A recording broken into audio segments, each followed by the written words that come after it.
Hey buddies, I'm Fl4k here coming at you with another Borderlands 3 video. Today I'm going to be showing you this amazing combo with Flak. It involves using a shield that's usually not considered very good and combining it with the purple tree to do some crazy combos. But before we get into it, don't forget to like, comment, subscribe. You have no idea how much helps me out, and let's get into it. So first things first, let me show you what we're working with exactly. The idea of this build is kind of like an AFK Flak build, but the damage that's going to be coming out of the pet is going to be something unexpected. So let me activate him real quick. As you can see right there, you'll see these lasers coming out of the drones that are following the pet around. Now these drones deal increased damage with the Guardian Angel and pet damage on your skill tree as well, which is really cool.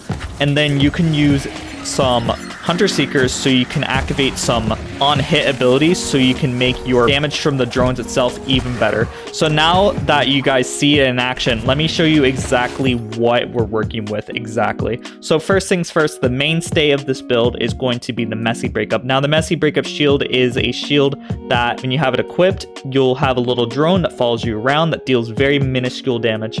Now you can put the shield onto your pet if you're familiar with the purple tree. The purple tree has this amazing skill called Take This, and which allows you to give a copy of your shield over to your pet. Now this copy of the shield is on the pet, which means that it gets some weird math associated with it, aka pet damage and a bunch of other multipliers, which is really awesome because this allows it to also scale up with Mayhem levels, which allows it to deal without the Guardian Angel 200k damage, which is really good. But besides that, we're also using a red Fang. Now the reason why we're using a red Fang is because we want the pet to get hit as much as possible. The reason for that is because every single time the pet's shield gets depleted, a new drone will spawn.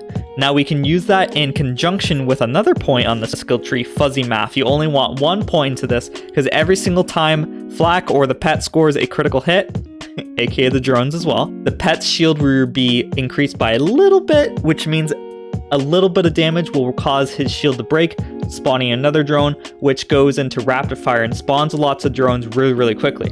We're also using an Elemental Projector Victory Rush for a general damage increase as well. Make sure the red Fang you're using has many points into Veracity. Now the reason for that is because Veracity is just a skill point that increases your pet damage. The more pet damage we have on our skill tree and the character itself will increase the amount of damage that the drone deals. And when the Gamma Burst does go away, the Gamma Burst does have only a 4-second cooldown because we have lots of cooldown reduction on this build. Now as you watch here, since I summoned him with Gamma Burst, the red Fang will make all the enemies taunt him and only attack him, which is very useful for us, which allows him to spawn lots and lots of drones. As you guys know, Flak has some points in his skill tree that requires you to shoot the enemy as well. So the Guardian Angel, as you know, isn't that great at shooting. Sure, it does decent damage, but to allow you to proc the damage multipliers on pet damage, I like to use the Hunter Seeker, which allows you to deal damage to the enemies while not actually dealing damage by shooting your gun. Every single time the Hunter Seeker shoots a bullet, it's considered damage via Flak, which allows you to proc this nifty skill by the name of Furious Attack, which can stack up to 10 times. With max stacks and max points, that's 30% more pet damage, so that's essential to have to increase your pet damage as much as possible. It's really fun, this build, because you kind of just leave your pet to do all the work, and you can kind of not have to worry about anything because the enemies are going to want to shoot the pet itself, which is really fun. I've cleared the whole true Guardian takedown with this build without dying a single time, which is absolutely amazing because of how good the pet can mitigate damage. So as you see right here, our action skill just went off cooldown and it's back in just 5 seconds, which allows us to proc the crazy synergy right away, which is really fun. As you see here, I'm just standing still and all the enemies around me are just dead. This whole area is just dead in a matter of a few seconds, which is absolutely crazy. Now, it's very essential as well to have a Guardian Angel. The reason why we're using a Guardian Angel is because the Guardian Angel doesn't actually affect the pet except for the drones. So the drones do get affected by the Guardian Angel, so that's very essential for this build. I like to use the Anointment. Gamma Burst is active.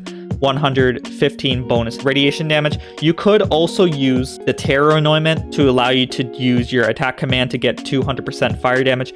I find that to be a nice way to increase your damage, but I do find this to be a little bit easier because you can kind of just summon your pet Gamma Burst and then just leave it, and then it can do all the work for you. As you see right here, I'm actually in the slaughter shaft now, and it's killing all the badasses around the enemy.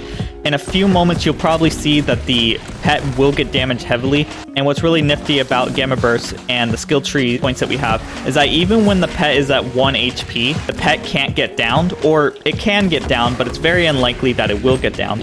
The reason for that is because we do have a few things on the skill tree that allows it to get HP regen along the way as well as lifesteal in general, which is very, very useful to allow the pet to survive as long as possible.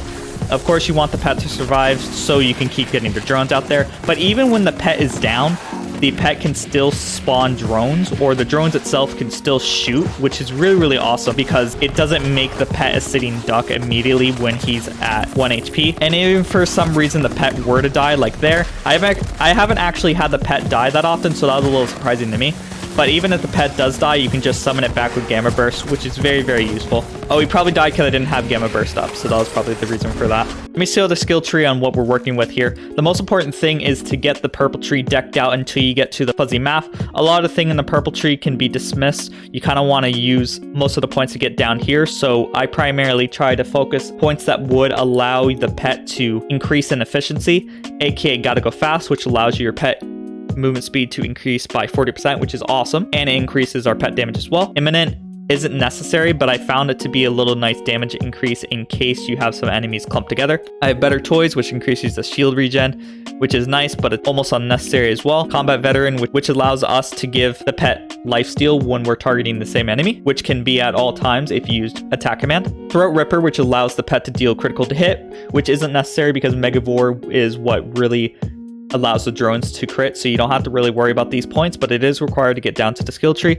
You want 1 point and take this to, of course, give the pet the shields, and this increases our cooldown rate as well, but then you just 1 point in the fuzzy math. Then you want 5 points of veracity to increase your pet damage as much as possible. I like putting 1 point into Who Rescued Hugh, so you can use the Hunter Seeker to give the pet lifesteal, or you can just shoot your weapon. I like to also use Frenzy, which increases the amount of damage you and your pet deals by 40% at max stats, which is really, really awesome. Psycho Head just increases pet damage as well. Hive Mind allows the damage you take shared to the pet, which is not really necessary, but does allow us to get to this point, which increases the amount of pet damage we deal overall and all the other pet bonuses we grant to the pet. The red tree, a lot of these points you want to just get so you can get down to Megavore, but of course we have lots of critical hit multipliers to increase the amount of damage we deal with a Megavore from the drone shots. One of the most important things I can tell you to get is to get head count. This is essential for most Flak builds. This allows you to get action skill cooldown every time you do a critical hit, and since you're spawning tons of drones, you will get this to proc lots and lots of times. And then finally, I like to get 5 points into Fierce Attack, which allows you to give your pet 30% more pet damage on demand, aka increasing your drone damage when you shoot the enemy or just draw out your Hunter Seeker. I was debating whether or not I wanted to make this a meta or meme build video, but I found it to just be such an amazing piece of tech. I wanted to just tell you guys about it without any ifs, ands, or buts about it. This build is really, really fun. I haven't had that many builds where I could just legit AFK, and I found this to be a really fun AFK build, and just in general a great mobber.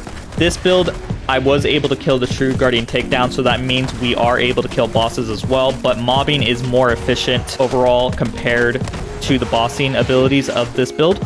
Of course, you can kill bosses pretty quickly as well, but it's mainly for...